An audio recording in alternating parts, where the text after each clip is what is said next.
5장 1절부터 하도록 하겠습니다. 1절.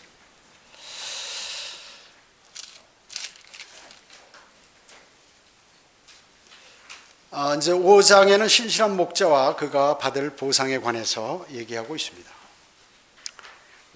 사람이라는 것은 자기 앞길을 알 수 없어요. 저는 평생에 목사가 되려는 생각은 꿈에도 해보지 않았어요. 그래서 세상적으로 살았거든요. 그런데 어느 날 자신이 목사가 돼 있다. 여러분도 마찬가지예요. 여러분이 가운데서 어떤 사람이 나올지 그거는 알지 못합니다. 주님께서. 오늘 이제 그 말씀을 하시는 거. 5장 1절 보면요. 내가 너희 가운데 있는 장로들에게 권하노니 나도 장로된 자요 그리스도의 고난의 증인이며 또한 장차 나타나게 될 영광에 동참하게 될 자라 이렇게 말씀하셨습니다. 여기서 장로는 누굴 얘기하는 거예요? 목사를 얘기하는 것입니다. 목사를 얘기하는 것이에요. 사도행전 20장 17절에 보면 에베소에 이제 사도 바울이 예루살렘에 가기 위해서 자신이 죽을지도 모르기 때문에 에베소에 있는 장로들을 밀레토에 전부 모이라고 해서 거기서 고별 설교를 합니다. 그러면 지금 장로교나 일반 감리교의 장로들 같으면 왜 목사는 어디다 놔두고 장로들만 모이라고 그래서 이렇게 설교했을까요? 아니, 이 장로들이 바로 목사들이라고 얘기죠. 목사들이는. 디모데전서 3장 1절로 7절에는 감독의 직분에 관해서 얘기합니다. 이건 목사의 자격 요건에 관해서 얘기하는 것이죠. 자, 그리고 이 목사는 뭐예요? 영적인 문제를 관장하는 사람입니다. 그리고 하나님과 교제하고 그 성도를 양육하는 사람이에요. 그렇기 때문에 사도행전 20장 28절에는 하나님께서 피로 사신 하나님의 피로 사신 그 교회를 돌보게 하셨다고 말씀하시는 것이 돌보게. 그렇기 때문에 실질적으로 가장 마귀의 공격이 심한 사람이 그 교회 지역교회 목사인 것입니다. 목자인 것이에요. 그렇기 때문에 그 교회가 만약에 목사가 잘못하게 되면은 그 영적으로 문제가 돼버리거나 이러면 그 교회는 끝나버리는 거예요. 끝나버리는 것입니다. 그리고 세상 사람들은 볼 때 교회가 유지된다고 그냥 교회라고 이렇게 생각하죠. 그렇지 않습니다. 교회가 만약에 교회의 일을 하지 않으면 어떻게 될까요? 그건 교회가 아니에요. 교회가 아닌 것입니다. 그렇기 때문에 디모데전서 5장 17절에 보면 잘 다스리는 장로를 배나 존경할 사람으로 여기되 특별히 말씀과 교리에 수고하는 이들에게 할지니라 이렇게 말씀하셨어요. 여러분, 잘 다스리는 게 쉬운 게 아닙니다. 여러분, 세상에 군대에서 무슨 소대장이나 중대장 하는 거 쉬운 거 아니잖아요. 근데 군대라는 건 어때요? 명령이 있고 규율이 있기 때문에 그 사람이 말하면 지켜야 돼. 안 하면 그거는 감옥에 가든가 뭐 어떻게 벌을 받든가 이렇게 되기 때문에 안 들을래야 안 들을 수 없는 게 군대예요. 그 쉽지요, 좀. 군대는. 직장은 어때요? 직장은 조금 더 어려워요. 보기에는 군대가 어려운 것 같지만 군대는 쉽고 일반 직장은 어려운 거예요. 거기서 상급자로서 일을 한다는 게 대단히 어려운 거예요. 그래서 그 사람들에게 어떻게 잘못 보이면 어떻게 대부분 직장 생활하는 사람 90% 이상이 자기 상사를 욕해요. 95% 이상이. 아니, 95% 이상이. 야, 나는 저런 인간이 되기 싫다 하면서도 그 직장에 다니는 게 현실이에요. 그렇기 때문에 왜 그럴까요? 그렇게 어렵다는 거예요. 윗사람 노릇한다는 게. 또 그 책임자 노릇한다는 게 힘든 것이에요. 그럼 교회는 어떤가? 10배나 힘들어요, 세상보다. 교회는 나오기 싫으면 안 나오고 자기가 나오고 싶으면 나오고 믿음에 관한 결정을 본인들이 할 수 있고 영적인 일이기 때문에 특히나 마귀라는 영적인 존재가 방해를 하기 때문에 대단히 어려워요. 그래서 아무나 목사를 하는 게 아니에요. 하나님께서 그 사람을 불러서 그 사람하고 관장하고 교제해 주셔야 그 일을 할 수 있는데 그렇지 않으면 일반 교회가 돼버리는 거예요. 그래가지고 사람은 많이 모이지만 하나님 일을 하나도 안 하는 거예요. 마귀의 일들만 수행하면서 마귀의 편으로 전락하는 교회가 돼버린다고 얘기죠. 그렇기 때문에 대단히 어렵죠. 그래서 여기서 얘기하는 장로는 그 목사를 얘기하는데 베드로전서 5장 1절에 베드로도 나도 장로된 자요. 요한일서 1장 1절과 요한 3서 1장 1절에도 요한도 장로인 나는 이렇게 얘기했습니다. 여러분 어떻습니까? 성경의 지역교회는 세 부류의 사람이 있죠. 하나는 목사, 그 다음에 집사, 성도, 이 셋만 있는 거예요. 그러면 장로나 권사나 뭐 권찰이나 뭐 구역장이나 이런 사람들은 성경에 전혀 없어요. 그런 게. 그건 뭐냐? 사회 제도를 끌어들여서 사람을 뭔가 하나씩 줘야 뭐 자기가 저 교회에 충성하고 일할 것 같으니까 다 하나씩 주기 위해서 계속해서 집사도 뭐 서리 집사도 만들고 뭐 여러 가지를 만드는 거예요. 그래서 일반 교회 뭐 10명인 교회나 1000명인 교회나 2년만 다니면 다 집사가 되는 거예요. 다 집사예요. 돌멩이 던지면 집사님 하면 길거리 가다 집사님 하면 한 20명이 돌아다봐요. 서울 시내에서. 그래가지고 무슨 집사가 대단히 된 것 같이 이렇게 사람들이 해서 몇 년이 지나도 집사 직책을 주지 않으면 그냥 교회 안 나가버려요. 다른 교회에서 집사 직책을 준다고 그러면 글로 가버리는 것이죠. 그래서 장로가 아니다. 이 장로교나 감리교, 뭐 순복음 이런 데 장로들은 뭐예요? 무게 딱 잡고 있어. 헌금도 많이 내고 또 많이 배웠고 이래가지고 거기서 돈과 힘으로 자기 편을 많이 만들어서 그 권세라고 이렇게 생각하는 거예요. 이 사람들이. 그래서 전부 이 교회 장로들은 말이죠. 성경에 관해서는 돌머리예요. 돌대가리가 아니라 돌머리예요. 그런데 교회 오면 대단한 사람으로 아는 거예요. 그래서 어디 가서 한번 장로라고 그러면 그 높은 자리에 앉는 사람으로 이렇게 알고 있다 그 얘기죠. 그게 한국 교회의 현실이에요. 자기들이 그 할 일은 안 하면서 주님에 관한 일을 안 하면서 목사 월급이나 조정하고 그리고 사람들이나 이렇게 해서 자기 편으로 만들고 뭐 이런 식으로 이런 일만 하고 있는 게 현재 한국 교회 장로들이다 그 얘기죠. 그래서 지금은 침례교는 장로가 없는데 지금은 일반 한국 침례회 교회들은 전부 장로를 만들었어요. 몇 년 전서부터. 왜냐? 세상 교회를 따라가기 위해서 그렇게 한 것이죠. 그래서 장로들은 성경에 나오는 장로들을 요즘으로 말하면 양무리를 보살피는 목사에 해당이 된다. 영적인 목자들을 얘기하는 것이다 하는 것입니다. 그 다음에 장로들의 목자장은 누구죠? 예수 그리스도예요. 쉽게 얘기하면 감독이라고 하는 것은 뭐예요? 마귀가 공격을 하기 때문에 그것을 감독하는 거예요. 영적인 문제를 감독하는 게 목사라고 얘기해요. 그래서 감독이라고 그러는 거예요. 그러면 감독을 감독하는 사람이 누굴까요? 예수 그리스도예요. 목자장이에요. 그래서 목자를 감독하는 사람은 예수 그리스도다. 성도가 목사를 감독하는 게 아니라 예수 그리스도께서 목사를 딱 감독하는 것이에요. 감독하는 분이에요. 그래서 성경의 장로, 감독, 목자 이 모든 이 사람은 목사를 얘기하는 거다 이렇게 아시면 돼. 우리 성경의 목사는 개역 성경에 안 나오죠. 에베소서 4장 11절에 딱 한 단어 나와요. 목사, 에베소서 4장 11절에. 그래서 목사의 자격은 뭐냐면 지금 이렇게 쭉 얘기하면 이제 목사의 자격이 성경에 나오는데 가장 중요한 거 여기 뭐라고 얘기했나요? 그리스도의 고난의 증인이며 또한 장차 나타나게 될 영광에 동참하게 될 자라. 자, 목자의 자격 1순위 그게 뭐냐면 그리스도의 고난에 동참해야 되는 사람이에요. 그걸 만약에 자기가 못한 사람은 불합격이에요. 불합격이다 그 얘기죠. 그래서 그리스도께서 이 땅에 다시 재림하시면 그분과 같이 영광을 받기 위해서 주님과 동일한 고난을 당하는 사람이에요.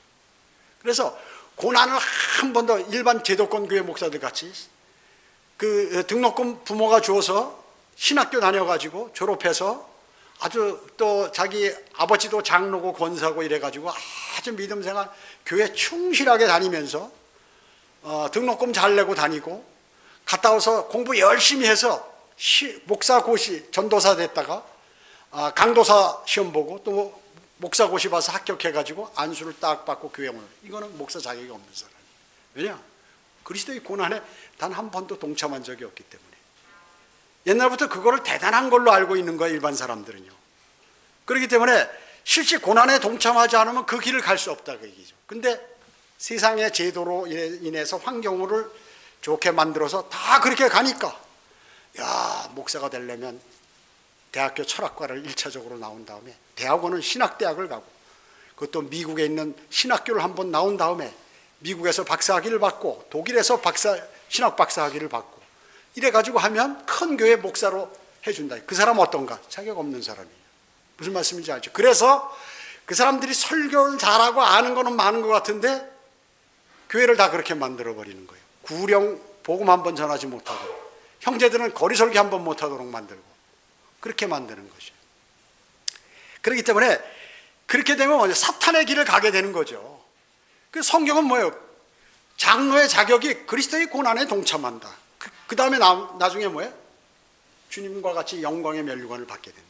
그러면 왕관을 쓴다 그 얘기예요. 주님께서 영광의 면류관을 주신다 그 얘기예요. 주님께서 그 고통을 이 땅에 와서 보신 건 뭐예요? 너도 이 길을 가라 하는 것이에요. 모든 성도들과 특히 목사들은 더 그렇게 하라는 것이에요. 근데 목사들이 그냥 그냥 하다가 눈치 보고 시간만 되면 주일날 어디서 딱 설교만 하고 어디 가서 이렇게 하고 아무런 정말 그리스도의 고난에 자기 몸을 온전히 헌신하지 않고 그냥 마음도 없이 성도들을 위해 기도도 안 하고 말이죠. 이렇게 해버리면 이제 그거는 자격이 없는 것이죠. 그래도 시간은 가는 겁니다. 그래도 누가 할까요? 목자장인 예수 그리스도가 아는 것입니다.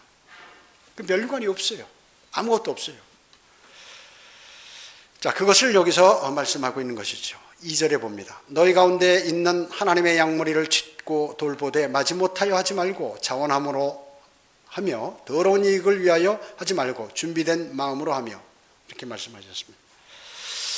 하나님의 양무리를 치고 돌보라 이렇게 말씀하시는 것이에요. 이것이 이제 시몬 베드로의 특별한 그러한 특유의 서술 방법이에요.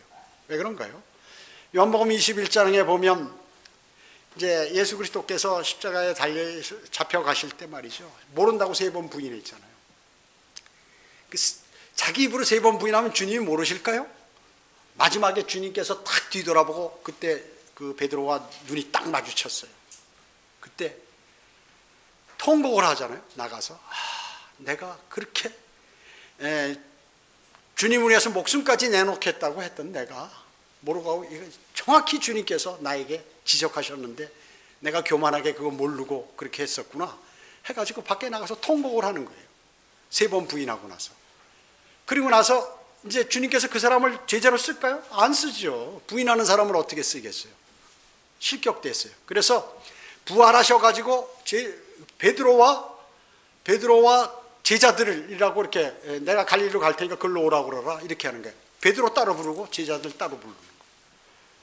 자, 그렇게 제자에서 실격돼 버렸죠. 그리고 나서 부활하셔가지고 베드로를 만나서 베드로를 보고 말씀하셨죠. 요나의 아들 시몬아, 내가 이 사람들보다 나를 더 자기 나머지 11명 있는데 이 사람들보다 나를 더 사랑하느냐 그래. 주여 고라옵니다. 주께서 내가 주를 사랑하는지 아옵나이다 하고 3번이나 이렇게 물으셨는데 3번 그렇게 반복했어요. 이때 주님께서 내 어린 양을 먹이라, 내 양들을 치라, 내 양들을 먹이라 이렇게 말씀하셨어요. 3번에 걸쳐서 명령하셨죠.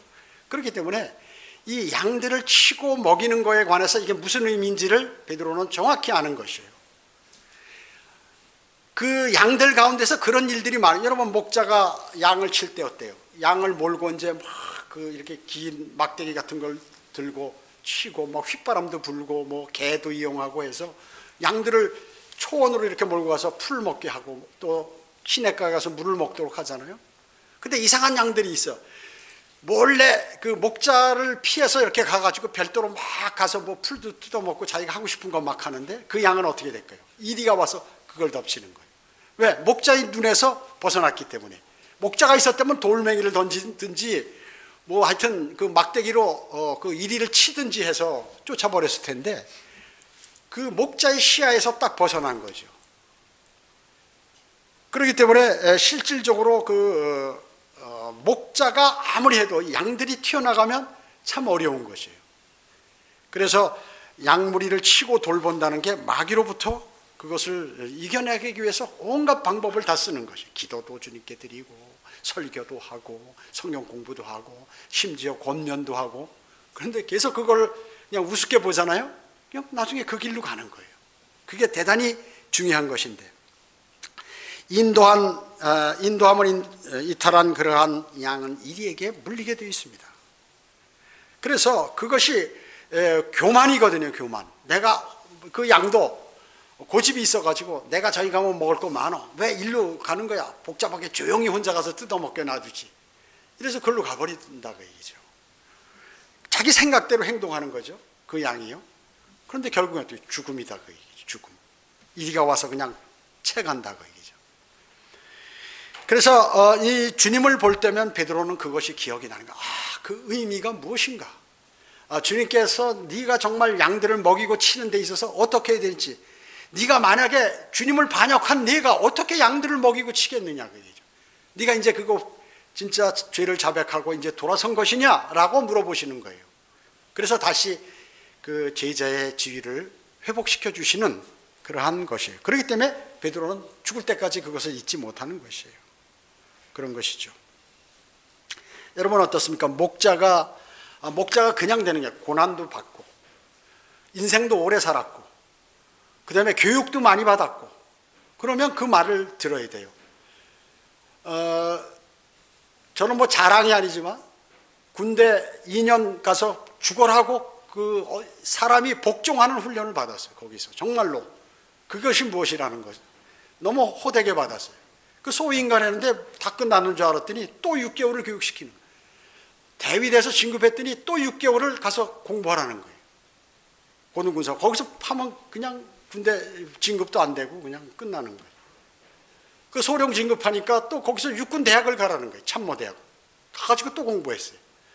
그 나와가지고 안 되겠어요. 그 군대 생활에서 진급을 하려고 그러니까 안 되겠다. 대학을 선택해. 행정학과에서 3학년 편입해서 방송통신대학 제가 2기인가 그런데 두 번째 처음 생겼을 때 갔는데 대단히 어려웠어요. 거기 들어가기도 어렵고 졸업하기도 어렵고 그 3년을 또 공부했어요.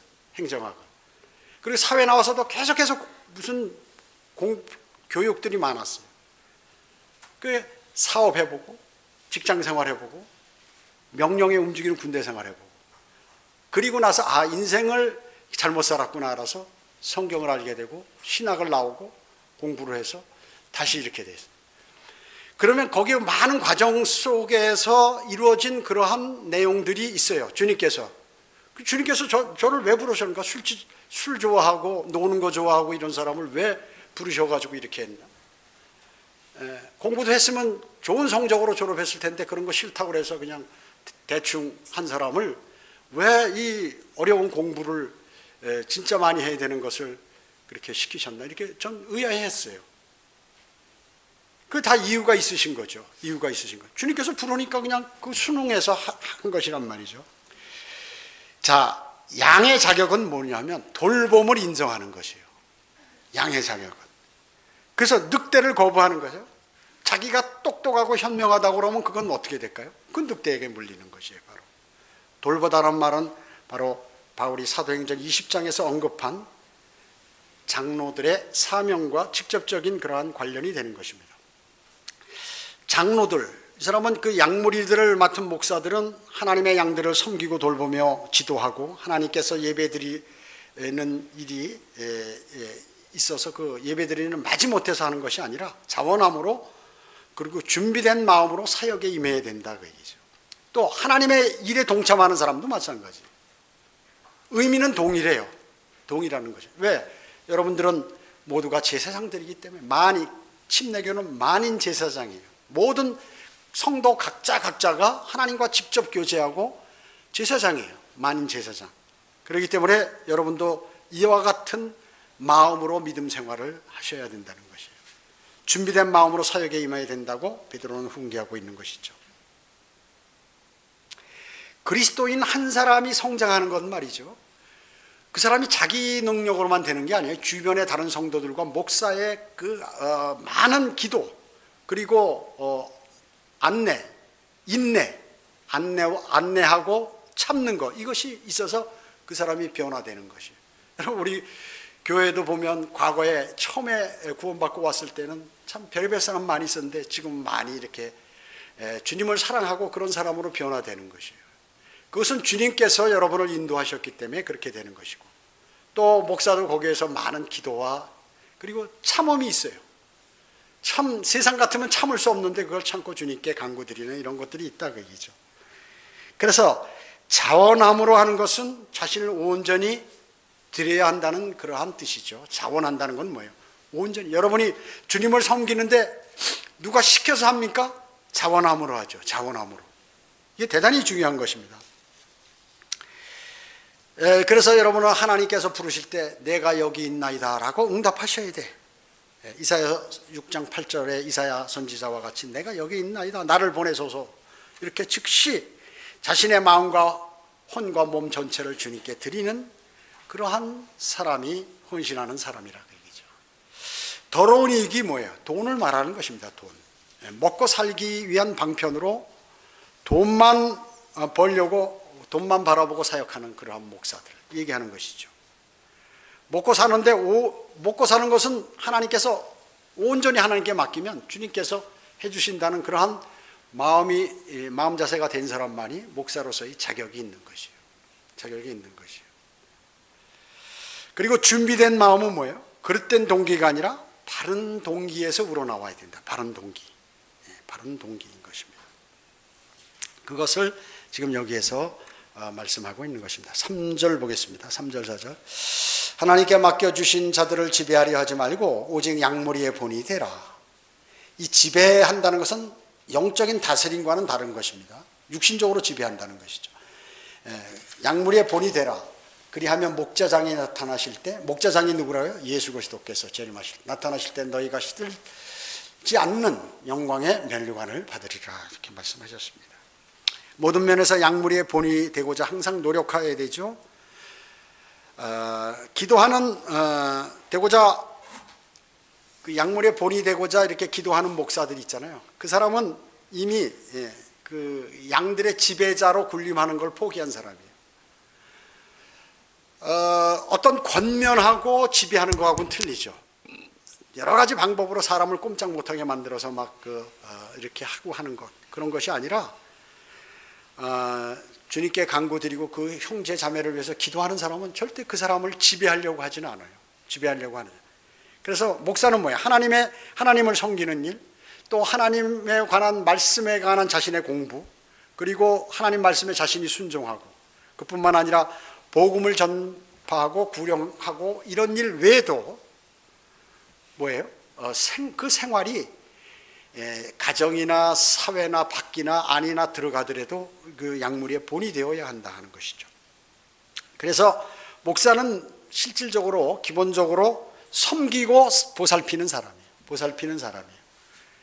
그래서 그 사람은 다른 사람에게 대한 지배욕이 없어요. 그러나 보살피지 않는 사람, 기도도 그 성도들을 위해서 전혀 안 하고, 뭐 교회를 위해서 자신이 헌신하고 뭐 하는 일도 전혀 없이 조금만 일해도 맨날 무슨 일 했다고 나타나고 하는 그런 사람들, 이런 사람들은 자격이 없는 사람이에요. 자격이 없는 사람이에요. 그러나 말씀으로 책망하는 거하고는 틀려요. 무엇이 잘못했다고 분명히 그 성도가 잘못한 것에 관해서 지금 마귀가 좋아하는 길을 가고 있으면 그것은 얘기해 줘야죠. 그럴 때 안 받아들이면 어떻게 되나요? 그럼 그 사람은 손해예요. 그 사람은 손해입니다. 다른 사람에게 자기가 섬김을 받고 보살핌을 받으려고 하는 그러한 생각을 갖게 되면 지배욕이 생기게 됩니다. 사람이. 누가 나한테 정말 잘해주지 않나? 왜 나를 이렇게 생각하지? 이런 걸 계속 생각하면 어떻게 돼요? 안 되겠다. 이 사람을 지배해야지. 그러지 않고는 안 되겠다. 이렇게 생각하는 것이에요. 그렇기 때문에 여러분을 보고 계신 분은 누구예요? 주님이 여러분을 보고 계시죠.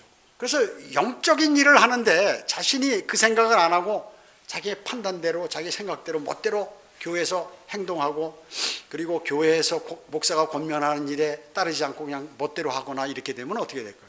그럼 100%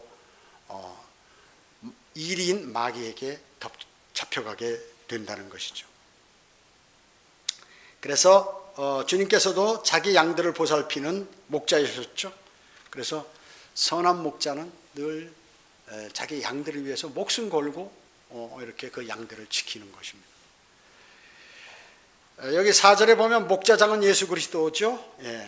그래서 그렇게 해야 영광의 면류관을 받는다고 성경은 말씀하고 있는 것입니다. 5절 보겠습니다. 이와 같이 너희 젊은이들아 장로에게 복종하라. 너희 모두가 서로 복종하고 겸손함으로 옷 입으라. 이는 하나님께서 교만한 자들을 대적하시고 겸손한 자들에게 은혜를 주심이니라 이렇게 말씀하고 계세요. 자, 교만한 자를 어떻게 해요? 하나님? 교만하면 하나님이 대적하면 어떻게 될까요? 그 인생 끝나는 겁니다. 하나님이 대적하면 방법이 없어요. 하나님께서 그를 짓누르시면 말이죠, 그거는 세상에 어떤 능력 있는 사람이 도와도, 힘 있는 사람이 도와도 안 돼. 그리고 겸손한 자는 뭐예요? 은혜를 주세요. 하나님께서 은혜를 주시면 마귀가 아무리 그 사람을 쓰러뜨리고 할래도 안 되는 거죠. 하나님 한번 은혜를 주시면. 그 누구의 은혜를 받아야겠어요? 주님의 은혜를 받아야죠. 주님의 은혜를 받으려면 어떻게 해요? 겸손해야죠. 겸손해. 겸손한 것이 자기의 그 겉모습을 보고 겸손한 게 아니에요. 야, 안녕하세요 하고 뭐 이런다고 겸손한 게 아니에요. 자기 마음이 겸손해야죠. 마음이. 자기가 잘못하면 이거 내가 잘못했구나 알아야 되고, 누가 그 권면을 해주면 그거를 이게 충고를 하면 그걸 받아야 되고, 이게 겸손한 거거든요. 왜 나에 대해서 얘기해? 저 사람은 저런데, 저 사람은 놔두고 나는 잘하고 있는데 나한테 왜 이러지? 이러면 안 된다. 그게 바로 교만이라 그 얘기죠. 교만인 것이에요. 그 교만은 왜냐하면 하나님께서 가장 가증스럽게 여기는 습성이거든요. 교만이요. 이게 마귀의 습성, 성품이기 때문에 그렇습니다. 교만한 자는 하나님을 두려워하지 않아요. 절대로 두려워하지 않는 것이에요. 하나님을 두려워하는 자는 어때요? 악을 미워할 줄 아는 것이에요. 악에 관해서 미운 마음이 막 생겨요. 악에 관해서. 그래서 성경은 주를 두려워하는 것은 악을 미워하는 것이라고 잠언 8장 13절에서 말씀하고 계시는 것이에요. 그리고 그 교만한 사람은 뭐예요? 다툼이라. 여러분 교회에서 다툼이 있는 적이 있잖아요. 성도들 간에 뭐 또 목사를 시비한다든지 무슨 여러 가지 다툼. 이런 다툼의 원인이 뭐냐면 교만이에요. 교만하지, 겸손하면 절대 다툼이 없어요. 그래서 다툰다 하면 저 사람 교만하구나 보면 틀림없어요. 틀림없는 것이에요. 그래서 교만은 어리석은 자의 입에서 나오는 것이 잠언 14장 3절에서, 또 교만은 멸망을 초래한다고 잠언 16장 18절에서 말씀하고 계세요. 악한 자가 자기 하나님을 찾지 않는 것은 뭐예요? 세상 사람들이 하나님을 찾지 않는 거 왜 그럴까요? 그 사람이 교만하기 때문에 그래요. 여러분이 복음을 전할 때 전도지를 나눠 지금 나 교회 다녀요. 나 그런 거 필요 없어요. 나 교회 다니기 때문에. 이거 왜 그럴까요? 교만하기 때문에. 그 누구 자식일까요? 마귀 자식이에요. 마귀 자식이에요. 겸손하면 하나님의 사람들이 하나님의 말씀이 기록된 전도지를 주면 아이고 수고하십니다. 감사합니다 하고 받아야죠. 그죠? 나 교회 다녀요. 나 그런 거 필요 없습니다. 교회 다니기 때문에. 교회 안 다닌 사람한테나 주세요. 이렇게 얘기하는 사람은 뭘까요? 100% 구원받지 않고 멸망으로 갈 사람이며 그의 아비는 사탄이라는 얘기죠. 왜? 교만한 자의 아비, 거짓말쟁이의 아비, 사탄이라는 얘기예요. 그것을 아셔야 돼. 그래서 무슨 복음 전하는데 나 교회 다녀요가 자랑이 아니다 그 얘기죠. 나는 지옥에 갈 사람입니다. 나는 사탄의 자식입니다. 라고 얘기하는 것이에요. 여러분 그걸 아셔야 돼요. 그 사람하고 더 이상 상대하지 말아야 돼요. 그걸 또 억지로 가서 복음 전한다고 그 사람한테? 안 돼요. 안 되는 것이에요. 이사야 14장 13, 14절에는 이는 내가 내 마음속에 말하기를, 루시퍼한테 하나님께서 말씀하는 거예요. 내가 하늘에 올라가서 내가 내 보좌를 하나님의 별들보다 높일 것이요 내가 또한 북편에 있는 회중의 산 위에 앉으리라. 내가 구름들 위에 높은 곳들 위로 올라가 내가 지극히 높으신 분같이 되리라. 이런 것이죠. 일반 교회 장로들이나 권사들이나 집사들이 내가 높은 사람이라고 생각하는데 그 사람이 하나님의 자녀일까요? 절대 그렇지 못해요. 그렇기 때문에 일반 바른 성경도 쓰지 않고 복음도 없는 곳에서 장로나 집사나 권사한다고 목에다 힘주고 돌아다니는 사람들은 전부 사탄의 자식들이에요. 그걸 알아야 돼. 제가 이런 그 설교나 성경 공부 시간에 얘기를 하니까 그 유튜브 본 사람들 가운데서 그건 너무하지 않습니까? 하고 하는데, 아니 너무하지 않은 게 아니라 사실을 얘기하는 것이에요. 그 말이 시끄럽게 들리는 사람은 그건 마귀의 자식이라고 얘기해요. 100%. 그것이 정말 이럴지 모르겠, 내가 성경을 봐야지 뭐라고 성경에서 말씀하시나. 이렇게 가는 사람은 뭐예요? 그 사람은 거듭난 사람이거나 거듭날 사람들, 주님께서 구해줄 사람들이라.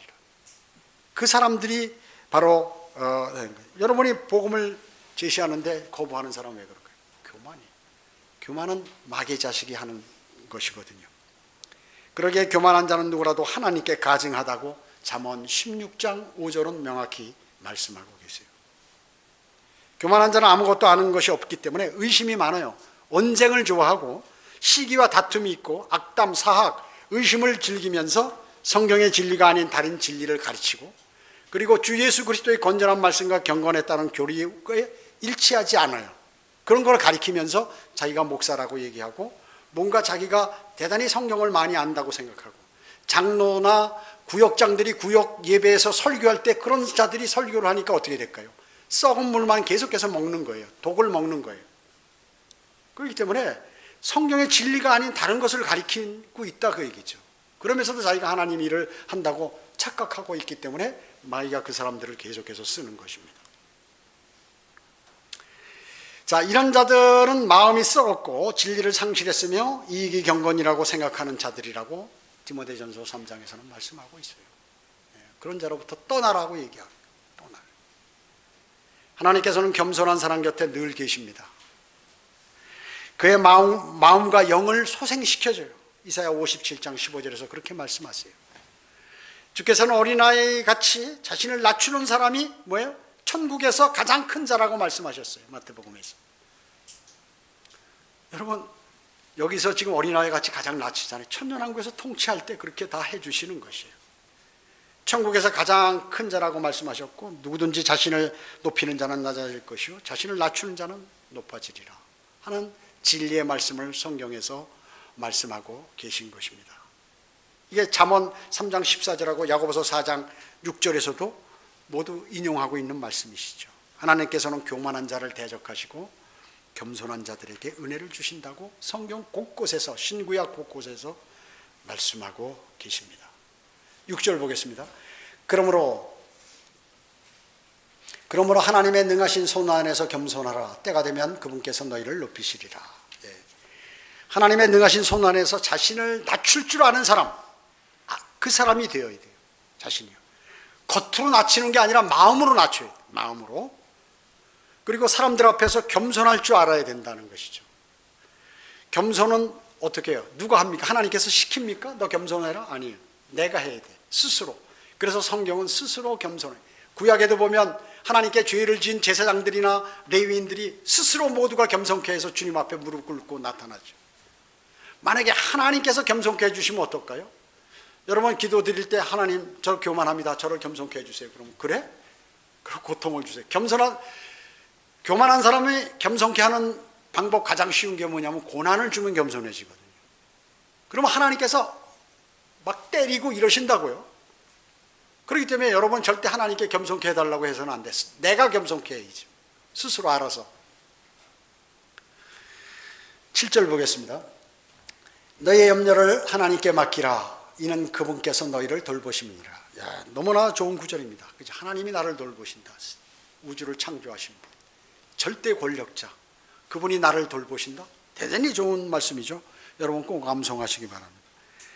나는 나의 염려를 하나님께 맡겨드리지 못하고 있다. 나는 지금 내가 고민하고 있다. 하나님께 맡기지 않고 지속적으로 지금 내가 고민을 하고 있다. 그 사람은 온전한 믿음을 가진 사람이 아니에요. 내가 고민이 있으면 이 고민 주님께서 맡기라고 그랬지. 주님께 맡기라고. 나는 없어 지금. 주님 다 가져가십시오. 저 주님께 맡겨드리겠습니다. 이 사람이 믿음이 있는 사람이에요. 그러면 주님이 그 문제를 해결해 주세요. 그런데 내가 해결하려면 해결이 안 됩니다. 해결이 안 되는 것이에요. 여러분이 하나님의 자녀로서 그분을 알고 믿는다면 그분께 모든 것을 맡겨드려야 돼요. 맡겨드려야 돼요. 여러분 맡기고 계십니까? 맡겨야 됩니다. 그분에 대해 잘 알아야 모든 것을 의탁하겠죠. 자, 그분께 모든 것을 맡긴다. 그 사람은 성경을 아는 사람이에요. 알아야 맡기죠. 믿어야 맡기죠. 여러분 제가 말씀드렸잖아요. 면도사에게 이렇게 남자가 면도하라고 이발사에게 하는 거, 이 휘파람 칼을 들었는데 말이죠. 여러분 비행기 타고 여행해 보신 적 있어요? 그 조종사가 만약에 테러리스트다라고 자기가 믿으면 그거 타겠어요? 잘 도착하겠지. 그러고 믿고 타는 것입니다. 믿는다는 것은 안다는 것이거든요. 안다는 것은 하나님을 안다는 것은 성경을 통하여 하나님을 알 수가 있는 것입니다. 하나님을 알지 못하면서 믿는다고 그분께 맡긴다는 것은 거짓말이라고 얘기죠. 나는 성경을 몰라, 읽지도 않아. 근데 모든 건 맡기랬으니까 무조건 맡긴다. 말로만 맡기는 거지 마음으로 맡기는 게 아니다. 그렇죠? 현재 수많은 그리스도인이 주 예수 그리스도를 믿는다고 하면서 말로만 하면서 성경을 읽지 않고 그러므로 해서 하나님에 관해서 무지하죠. 그러니까 하나님께 못 맡겨요. 성경에 하나님께 맡긴 사람들이 어떻게 되는지 다 나와 있거든요. 그 결과에 관해서도 다 나와 있고 미래 그런 사람을 어떻게 다루신다는 것도 성경에 다 나와 있어요. 그걸 안 믿는 것이에요. 그래서 거짓 누룩에 자기가 속는 사람이라는 것이에요. 모든 것을 맡겨드리지 못한 채 자신의 능력과 자신의 세상 지식과 경험으로 무엇을 해결하려고 하면, 그렇게 살아가고 있다고 하면 그것은 그리스도인으로서 대단히 잘못된 삶을 사는 것입니다. 그래서 지금 기독교가 부패한 것이 바로 그것 때문에 그런 것이에요. 그래서 주님께서는 믿음을 찾아볼 수가 없다는 것이죠. 주님 오실 때. 여러분 그 사실을 아시고 여러분은 믿음 있는 자가 되어서 주님을 신뢰하는 그리스도인이 되시길 바랍니다. 기도합니다. 주님 감사합니다. 저희는 오늘 하나님의 말씀을 통하여 우리 자신이 어떻게 살아야 할지 또 어떤 믿음을 가져야 할지를 알게 되었습니다. 이것을 버리지 말고 마음판에 새기고 또 그대로 행동함으로 주님께 영광을 돌리는 삶을 살아갈 수 있도록 주님 인도해 주시기 원합니다. 오전 예배와 오후 예배, 교제 시간 모두를 주님께 의탁드리오며 다시 오셔서 저희를 데려가실 주 예수 그리스도의 이름으로 기도드립니다. 아멘.